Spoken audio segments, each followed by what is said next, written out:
8:45 ಅಷ್ಟೊತ್ತಿಗೆ ಹಾಸನ ಜಿಲ್ಲೆಯ ಗೊರೂರು ಪೊಲೀಸ್ ಠಾಣಾ ವ್ಯಾಪ್ತಿನಲ್ಲಿ ಅಂದರೆ ಹಾಸಟ್ಟು ಹೊಳೆನರಸೀಪುರ ರೋಡ್ನಲ್ಲಿ ಒಂದು ಮೊಸಳೆ ಹೊಸೂರು ಅಂತ ಒಂದು ಗ್ರಾಮ ಬರ್ತದೆ. ಆ ಗ್ರಾಮದಲ್ಲಿ ಏನು ಒಂದು ಗಣಪತಿನ ಇನ್ಸ್ಟಾಲೇಷನ್ ಮಾಡಿ ಇವತ್ತು ಇಮ್ಮರ್ಷನ್ಗೋಸ್ಕರ ವಿಸರ್ಜನೆಗೋಸ್ಕರ ಒಂದು ಪ್ರೊಸೆಷನ್ ಮಾಡ್ಕೊಂಡು ಹೋಗಬೇಕಾದ್ರೆ ಹೈವೇನಲ್ಲಿ ನ್ಯಾಷನಲ್ ಹೈವೇನಲ್ಲಿ ಒಂದು ಸ್ಪೀಡಾಗಿ ಬಂದಂಥ ಒಂದು ಕಂಟೈನರ್ ಟ್ರಕ್ ಅದು ಪಕ್ಕದ ಲೇನಲ್ಲಿ ಬರ್ತಾ ಇರ್ತದೆ.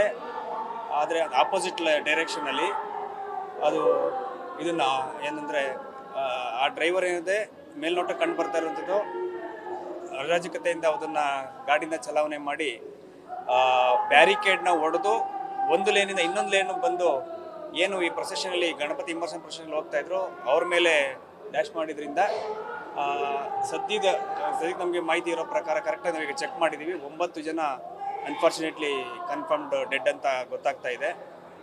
ಭಾಳಷ್ಟು ದುರದೃಷ್ಟಕರವಾದ ಒಂದು ಘಟನೆ ಇದು. ಸುಮಾರು 18ರಿಂದ 19 ಜನ ಇಂಜೂರ್ಡ್ ಆಗಿರ್ಬೋದು ಅಂತಲೂ ಅದ್ರ ಬಗ್ಗೆ ಇನ್ನೂ ಸ್ವಲ್ಪ ಕೌಂಟ್ ತೊಗೊತಾ ಇದ್ದೇವೆ. ಸದ್ಯಕ್ಕೆ 9 ಜನ ಡೆತ್ ಅಂತ ಕನ್ಫರ್ಮ್ ಆಗ್ತಾ ಇದೆ.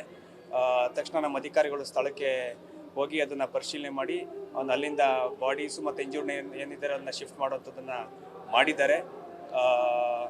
ನಂತರ ಇಂಜೂರ್ಡ್ನು ಸಹ ಏನು ಅವ್ರಿಗೆ ಸೂಕ್ತ ಚಿಕಿತ್ಸೆ ಕೊಡಬೇಕು ಅದನ್ನು ಸಹ ಮಾಡಲಿಕ್ಕೆಲ್ಲ ಪ್ರಯತ್ನವನ್ನು ಮಾಡ್ತಾ ಇದ್ದೇವೆ. ಅಂದರೆ ನಮಗೆ ಕೌಂಟ್ ಸಿಕ್ಕಿರೋದು 18 ಅಂತ ಸಿಕ್ಕಿದೆ. ಈ ಆಸ್ಪತ್ರೆ ಒಂದು ಹಿಂಸೆ ಇರ್ಬೋದು, ಬೇರೆ ಆಸ್ಪತ್ರೆಯಲ್ಲಿ ಕೆಲವರು ಹೋಗಿದ್ದಾರೆ ಅಂತ ಹೇಳ್ತಾರೆ. ಅದನ್ನು ನಾವು ಚೆಕ್ ಮಾಡಿಸಿ ಅದನ್ನು ಮಾಹಿತಿ ತಗೊತಾ ಇದ್ದೇವೆ. ಅಂದರೆ ಮೇಲ್ನೋಟಕ್ಕೆ ಅದು ಸ್ಪೀಡ್ ಜಾಸ್ತಿ ಇದೆ, ಬಟ್ ಡ್ರೈವರು ಯಾವ ಕಾರಣಕ್ಕೆ ಅದನ್ನ ಕಂಟ್ರೋಲ್ನ ಲೂಸ್ ಮಾಡಿಕೊಂಡ್ರು ಅಂತ ನಾವು ಸ್ವಲ್ಪ ತನಿಖೆ ಮಾಡಬೇಕಾಗಿದೆ. ಅದೊಂದು ಲಾಜಿಸ್ಟಿಕ್ಸ್ ಕಂಪ್ನಿಗೆ ಸೇರಿರುವಂಥದ್ದು, ಆದರೆ ಡ್ರೈವರು ಸ್ಥಳೀಯರೇ ಇದ್ದಾರೆ. ಡ್ರೈವರು ಅವರು ಇಂಜೂರ್ಡ್ ಆಗಿ ಅವರು ಅಡ್ಮಿಟ್ ಆಗಿದ್ದಾರೆ. ಅದನ್ನ ಚೆಕ್ ಮಾಡಬೇಕಾಗಿದೆ. ಒಂದು ಕಂಟೈನರ್ ಲಾರಿ ಏನು ಮೆಟೀರಿಯಲ್ ಇತ್ತು ಅಂತ ಚೆಕ್ ಮಾಡಬೇಕಾಗಿದೆ.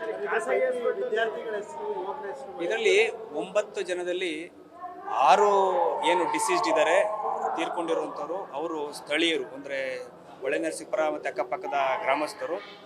ಇದರಲ್ಲಿ 3 ಜನ ಎಂಜಿನಿಯರಿಂಗ್ ಸ್ಟೂಡೆಂಟ್ಸ್ ಇದ್ದಾರೆ. ಅಲ್ಲೊಂದು ಎಂಜಿನಿಯರಿಂಗ್ ಕಾಲೇಜ್ ಇದೆ, ಆ ಕಾಲೇಜ್ ಸ್ಟೂಡೆಂಟ್ಸ್ ಇದ್ದಾರೆ. ಎಂಜಿನಿಯರಿಂಗ್ ಸ್ಟೂಡೆಂಟ್ಸಲ್ಲಿ ಒಬ್ಬರು ಚಿಕ್ಕಮಗಳೂರಿನವರು, ಒಬ್ಬರು ಚಿತ್ರದುರ್ಗದವರು, ಇನ್ನೊಬ್ಬರು ಬಳ್ಳಾರಿಯವರು. ಅದನ್ನ ಚೆಕ್ ಮಾಡಿಸ್ತಾ ಇದ್ದೀವಿ. ಅದು ಕನ್ಫರ್ಮ್ ಮಾತಾಡಿ ತಮ್ಮ ಗಮನಕ್ಕೆ ತರ್ತೀವಿ. Thank you.